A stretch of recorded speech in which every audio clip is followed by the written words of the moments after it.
I never thought I'd say this, but thank God Donald Trump is president. No, I'm serious. I'm serious. No, I'm serious.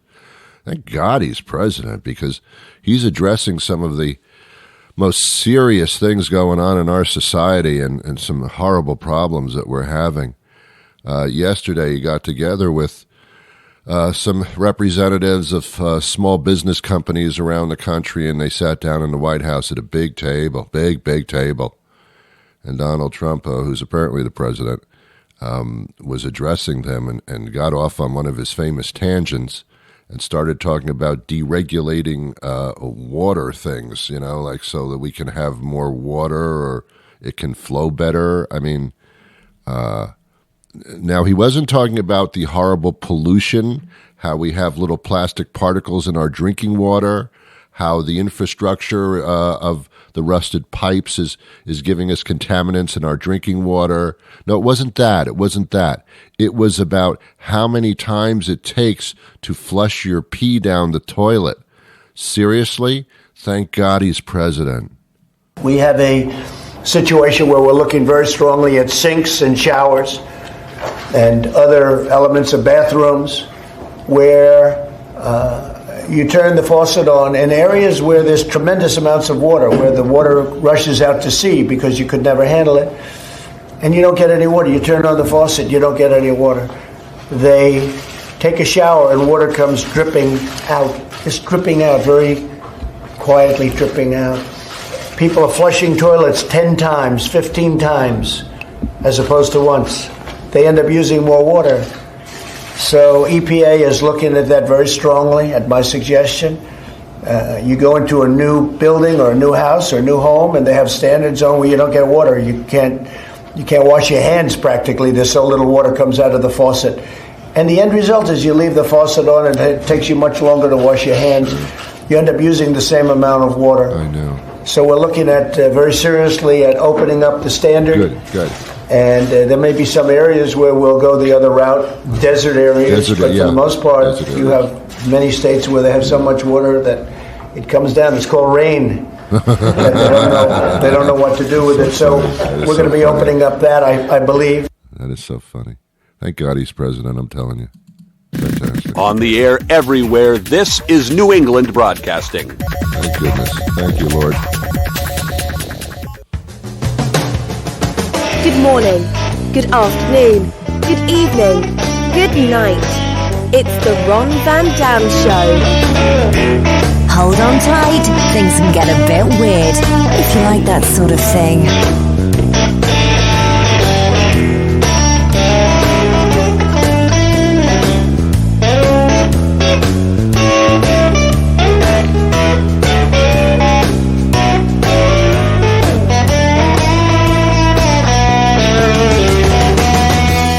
By the way, that was not a Saturday Night Live parody. It sounds like it is, but it was really Trump talking to a bunch of small business owners. I don't know.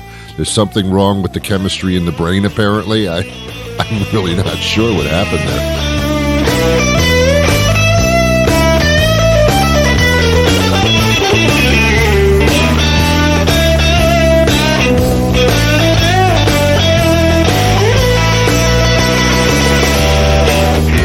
I guess the administration has to appoint a new toilet czar from the Bureau of Standards of Flushing.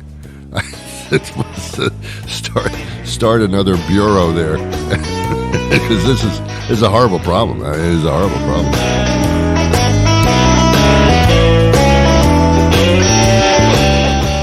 If it takes you 10 to 15 flushes to get the stuff down the toilet, I think your toilet's broken. Don, I think the toilet's just broken. I think that's the problem.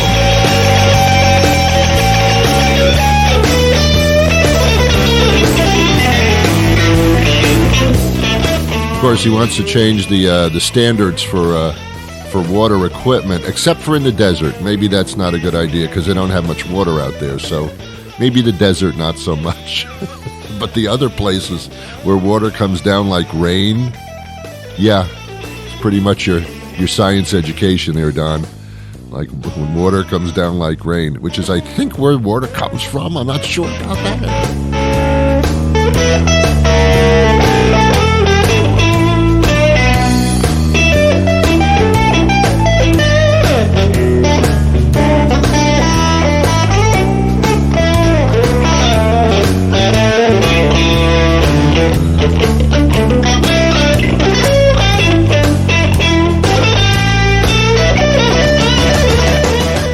Trump says that his background is being a developer of buildings, probably, but not intelligence, not brains. I don't think that's been developed yet,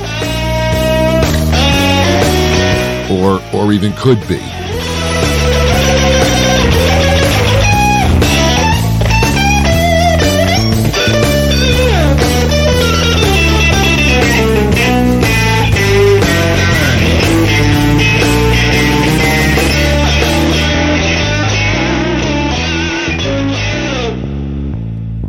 But I digress. We have a very interesting guest on the show today coming up a little bit later, or even sooner than you can imagine.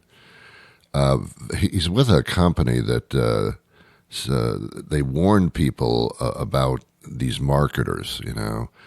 It's the holiday season, as best I can recollect. That's why all these people are running around buying things. I think it's because it's the holiday season. Ooh. And this is the time when people get scammed with products that aren't real. And in conversation, some things are going to be revealed that's going to scare the bejesus out of you, because it did to me. I don't trust. I've talked about this so many times. I'm even bored about myself. When I was growing up, I was taught to trust everybody. And then the older I got, the less trusting I have become. And now at my ripe old age of 17, I trust nobody. Nobody. Well, I trust my family, but even there I'm not sure. No, I do. But beyond that, I don't know anymore. I just can't. People can turn on you like a grapefruit. I know. No one's used that analogy before. That's why it's specific to me. Try it on your friends. Whoa, the guy turned around like a grapefruit. What does that mean? Ron used it on his show. Oh, good then. Good then. Yeah, I mean, seriously, I don't trust anybody. And I certainly don't trust where I buy my stuff. When I walk into a store and I hold it in my hands and I read the packaging and I bring it home and I try it and it sucks, I bring it back to the store and I get my money back and they get their stupid merchandise back. That's what I call normal. That's what I call normal. But as soon as you start buying stuff online and you don't hold it in your hands, you don't know what you're getting. And all these reviews, you know, they say, like, check out the reviews and see what other people think. They're not other people. The reviews are phony. They're placed there by bots. We can't say robots anymore. We have to say bots. Bots is different than a robot. Robot was like on, Lost in Space. Millennials have no idea what that show is. Those are robots, you know, like humanoid-looking things. Those are robots. Bots are not that. It's the same concept. Why am I explaining this to you? You know better than I do. So I had conversation with this guy, and I'm going to play this interview today. I had it last night with him.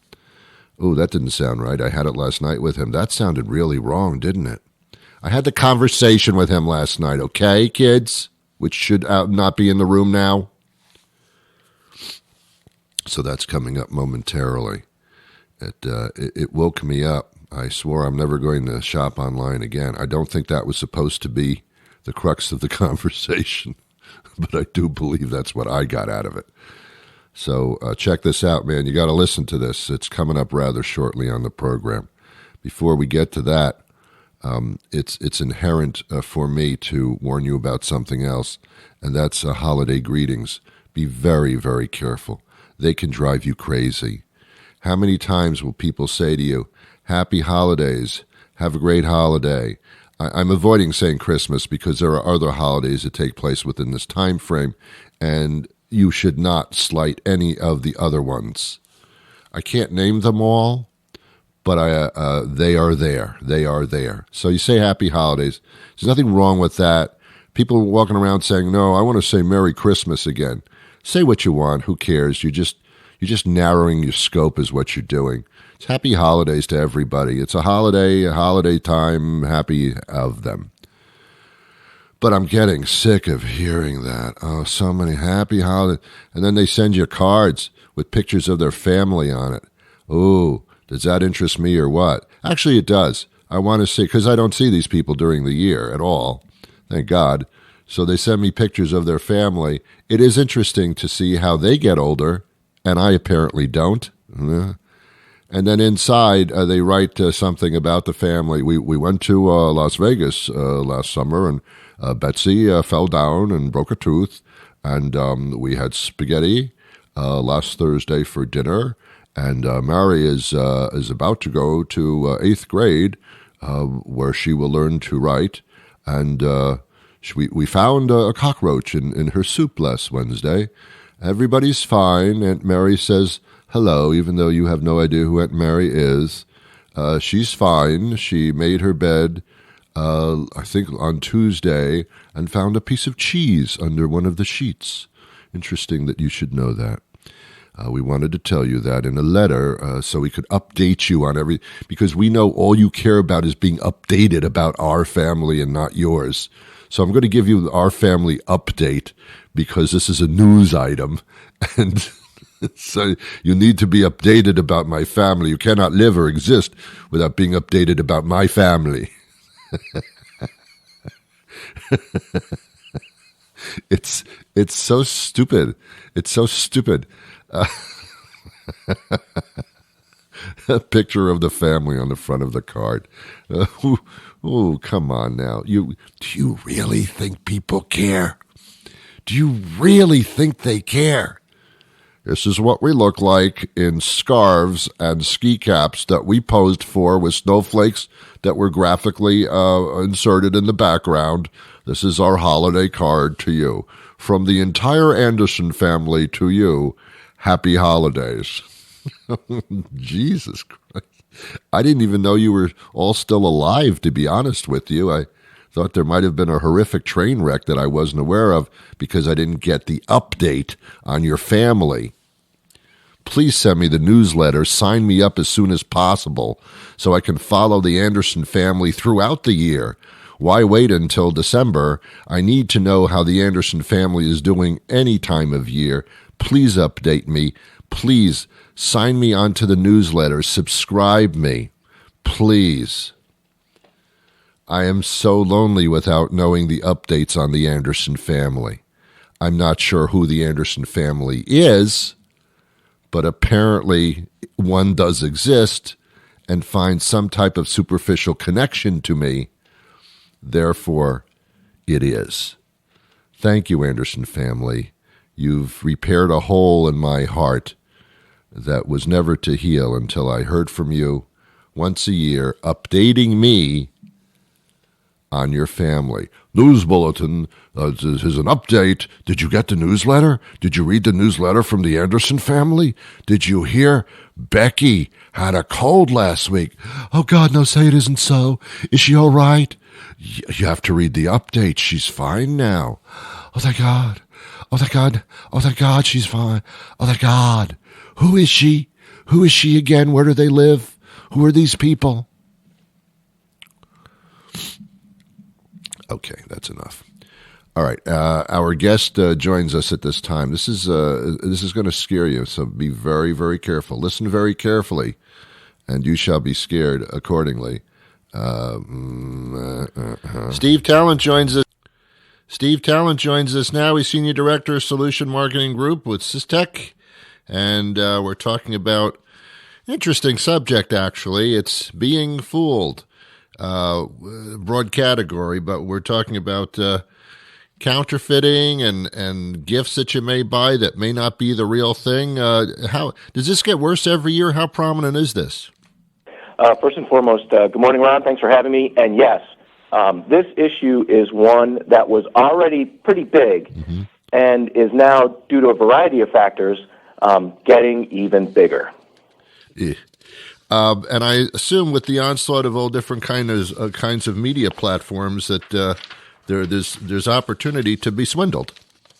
Well, that is, 50% of the equation. And I'll use Amazon as an example, where everybody is going out to Amazon, almost everybody, I should say, and purchasing, the 1 to 2 day shipping items. Their distributed warehouses are enabling that.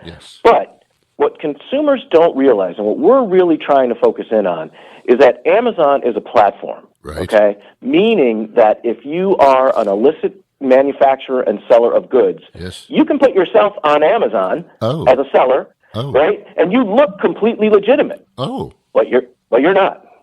I think most of us think that if it's on Amazon, it must be safe and secure, and what it is. That's exactly right, Ron. And that's why I think it's so important for consumers to educate themselves about this, because there is no centralized team, body, government agency that's looking full-time at this. Amazon is looking at it. Brands are looking at it. But consumers really need to educate themselves about what to look for. Wow. So even if we're smart, we can be taken. That's exactly right. For example, Amazon, if you're familiar with Amazon Prime, you can set up your online store on the Amazon platform with goods that get shipped to Amazon distribution centers. Okay, they could be counterfeit goods that are going to be handled by Amazon, and they'll just ship them out Prime on behalf of your store. Wow. So as a platform, Amazon would not be, I mean, we're talking about Amazon, but this could be for anything. They're not responsible for the products that they distribute then?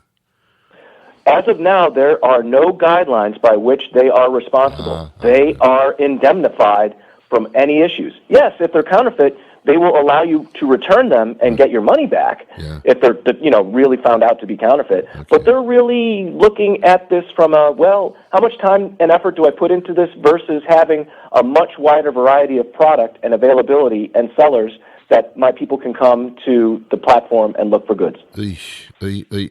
Okay. What types of products are most counterfeitable or that have been discovered?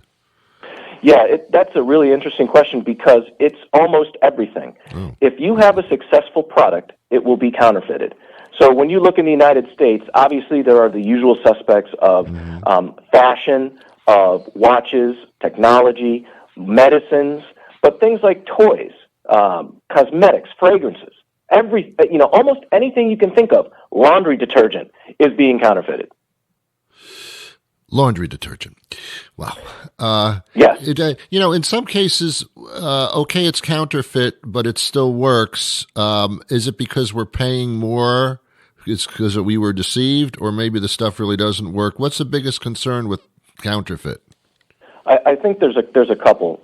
When it comes to an item, let's say of a fashion accessory, let's say a sports jersey, a sneaker, those things may be the way that counterfeiters used to get you in the door for those products was to have a huge discount. Right. And you'd be like, oh my gosh, I can get these things for $20 when they normally sell for $100. Yes. Now they're being a little bit more creative and making the price point a couple, fractions of a percentage less.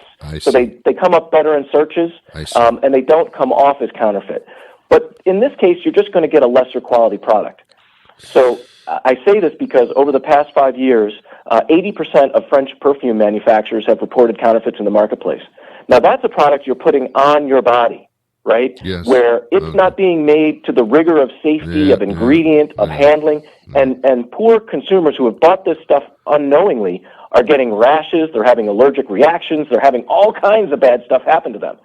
And I don't even want to get into the online e-pharmacies, which are selling fake drugs. Oh, my God. That you can just do the math in your head of how that could impact people. Yeah, I know there's a lot of CBD scams going on where if it's on the label, then you think it is, but it's not. A lot of the e-cigarette and, that vape culture vendors, they're getting hammered in the marketplace. Yeah. But when you look at what has happened, over 80% of the really bad things that have happened due to those cartridges and vaping, they've been counterfeit goods. They haven't been the legitimate goods which have gone through all the testing and, the rigor of packaging. They're counterfeits. Yeah. One of the scary talking points that I've received about this involves Apple products and Amazon, two of the most trusted names in consumerism, And yet, I understand there's a high percentage of counterfeit even there with Apple products.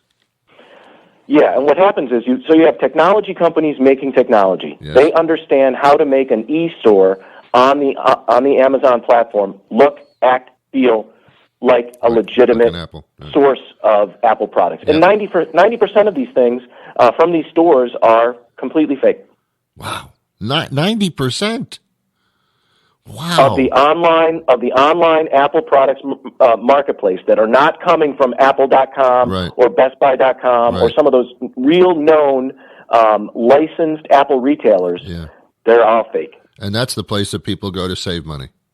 Exactly. That's exactly right. And that's why we're trying to really say, Mr. or Ms. Consumer, you need to educate yourself. You need to look at these online entities. How long have they been around? What type of reviews are the products getting, and are the sellers getting?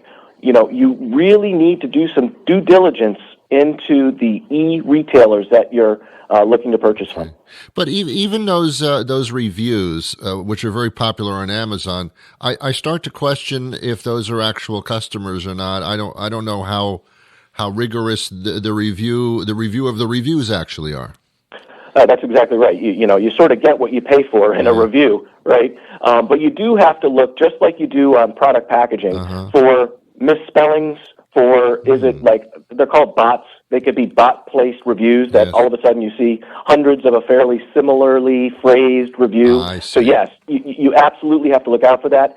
And I think one of the things that is most important is to look at the online retailer's history, meaning how long has it been around?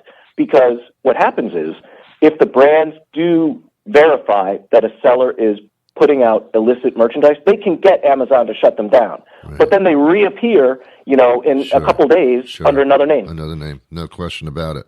It's like taking everybody's phone number and using your phone number or your caller ID. I mean, I don't know how they're able to do this, but they're pretty good at everything. But it seems like this is almost impossible to surmount as far as being smart enough to check it out.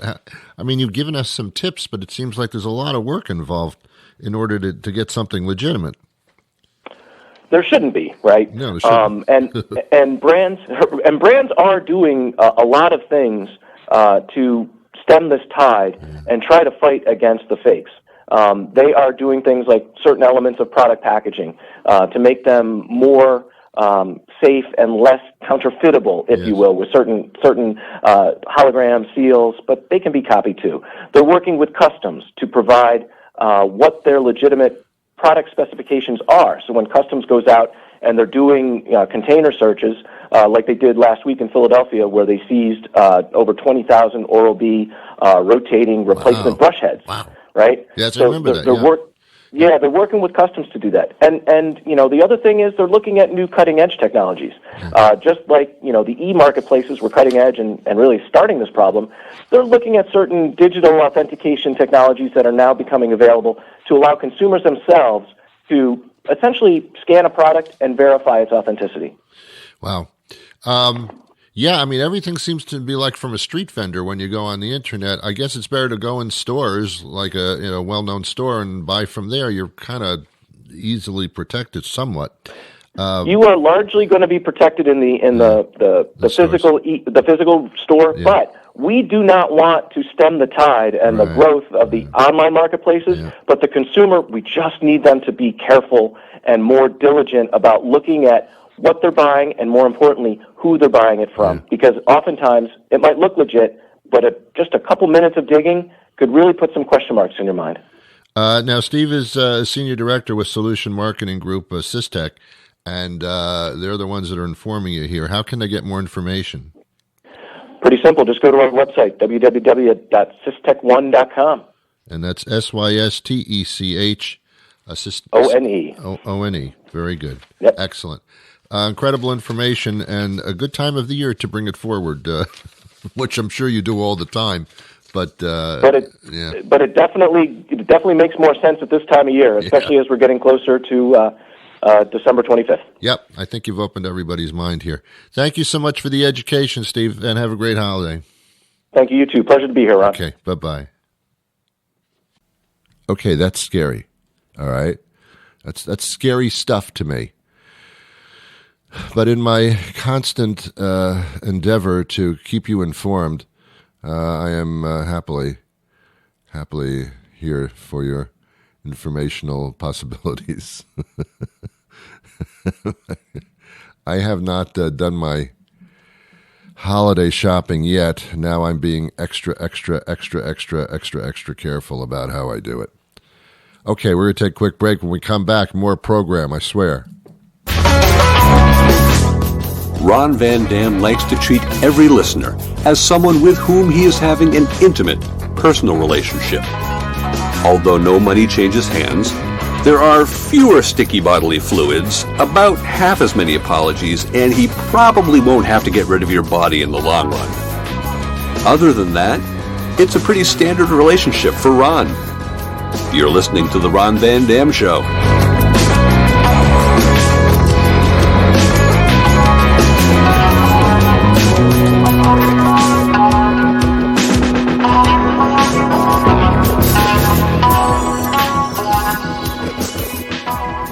Welcome back to the program. I almost lost my voice. I came really close to it. Did you hear that part? It's very fascinating. You know, I don't just do this for a living. I branch out into all different realms of entertainment. I have teamed up with John Shanahan, who does our opening announcements, or our comedy segments, the whole bit. He's very talented, and I decided to feed off of his wings. John and I have gone into an entertainment phase, and I'm going to play for you now. I don't know if that's grammatically proper. John is going to read a passage from a composition that John and I have been working on for so many years, but will be released to the public within probably the beginning of next year. So, John, with our newest creation.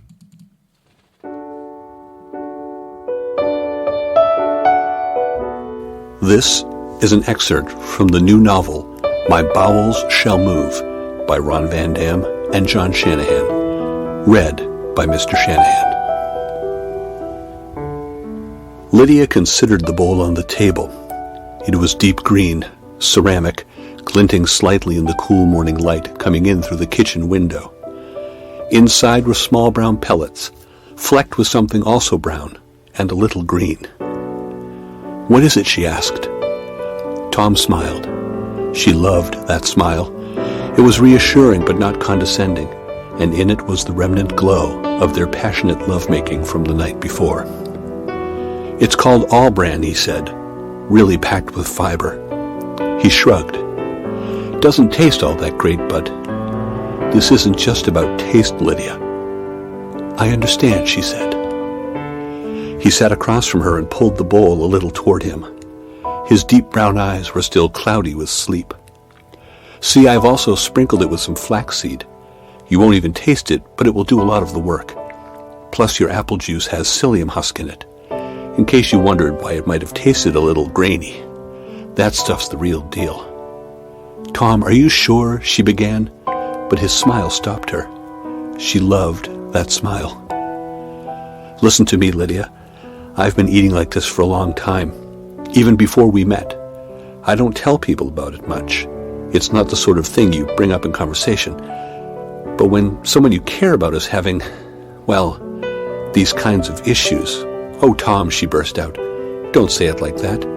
It sounds like I have some kind of psychological problem. I don't have issues. I'm... "Go on," Tom said. "You can say it, Lydia. You can say it to me." Her voice was a small, weak whisper, but she needed to speak the words, to give herself the strength of truth.